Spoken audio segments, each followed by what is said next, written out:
बहुत समय पहले की बात है। अयोध्या में एक राजा हुआ करते थे, राजा दशरथ। उनकी 3 रानियां थीं, कौशल्या, सुमित्रा और कैकेयी। और उनके 4 पुत्र थे, राम, लक्ष्मण, भरत और शत्रुघ्न। उन्होंने अपने सबसे बड़े पुत्र को अपना उत्तराधिकारी घोषित किया। रानी कौशल्या के पुत्र राम को राजा बनते देख रानी कैकेयी नाराज हो गई। उन्होंने राजा दशरथ से कहा, राजन, हमने आपकी जान बचाई थी तो आपने हमें 2 वचन मांगने को कहा था। आज वो वचन मांगने का समय आ गया है। हम चाहते हैं कि आप हमारे पुत्र भरत को राजा बनाएं और राम को 14 साल के लिए वनवास भेजें।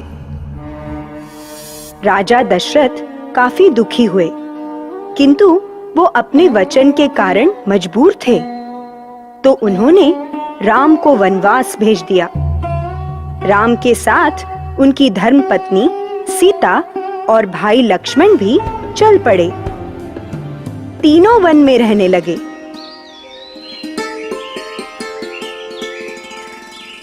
एक दिन शूर्पणखा नाम की एक राक्षसी एक सुंदर नारी का रूप धारण कर वहां आई।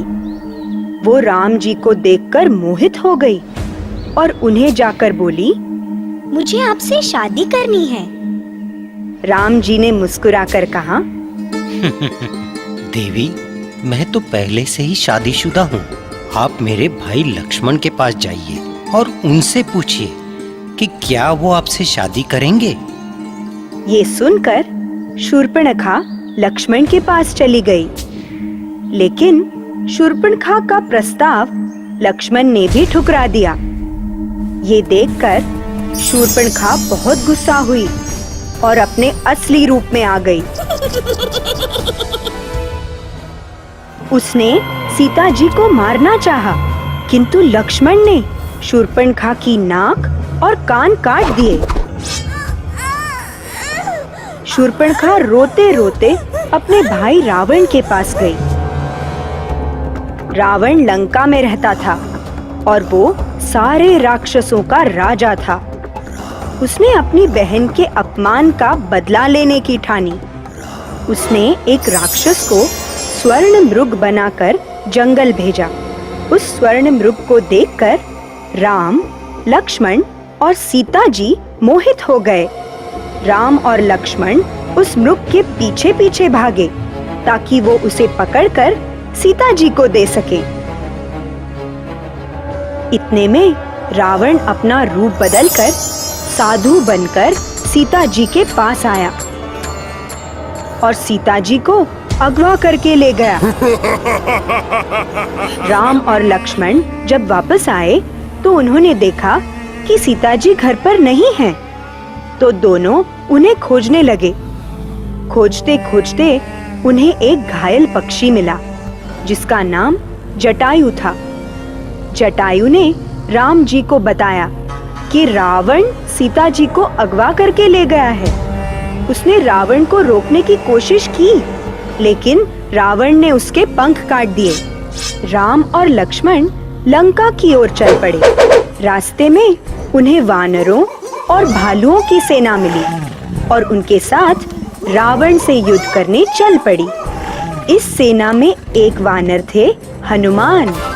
वो काफी शक्तिशाली थे और उड़ भी सकते थे। वो पहाड़ों को अपने हाथ में उठा लेते थे। हनुमान उड़कर समुंदर के उस पार गए और देखा कि रावण ने सीता जी को कैद करके रखा है। ये बात जानकर राम जी ने अपनी सेना के साथ समुद्र पर पुल बनाना शुरू किया और लंका पहुंच गए। लंका में उनका रावण और उसकी राक्षस सेना के साथ घनघोर युद्ध हुआ। आखिर में राम जी और उनकी सेना ने सारे राक्षसों को मार भगाया। रावण का भी अंत हो गया।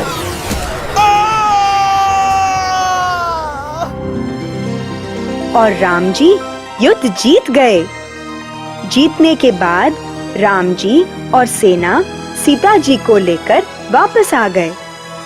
14 साल का वनवास पूरा कर जब राम, सीता और लक्ष्मण वापस अयोध्या आए तो पूरे अयोध्या में खुशियां छा गई। सारी प्रजा ने अयोध्या को दियों और फूलों से सजाया और भगवान राम का स्वागत किया। रावण पे राम की जीत का भी उत्सव मनाया गया। तब से हम हर साल कार्तिक अमावस्या के दिन भलाई की बुराई पर जीत का त्योहार दिवाली मनाते हैं। हैप्पी दिवाली!